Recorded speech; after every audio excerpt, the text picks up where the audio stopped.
So it's 7:30 in the morning. I'm sorry. This guy right here texted me last night at about, I don't know, whatever time it was. He texted me late last night, was like, yo, what are you doing tomorrow? Yeah. And yeah, now we're up at 7:30 doing the color run. So we're about to run a 5K. It's here in Alameda and it's a color run, so we figured it'd be kind of fun. But yeah, dude, we're getting loose. That's a stretch. I'm gonna die.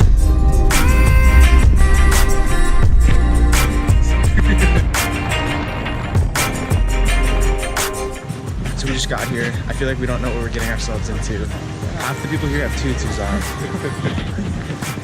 How do you feel about doing your first 5K ever? I'm gonna die. Have you done a 5K? It was terrible. Not like an official one. What about you? How are you feeling about this 5K? I'm nervous. I don't know how this compares to a treadmill. It's probably a little different. Yeah, I can take yours. Thank you. Thank you.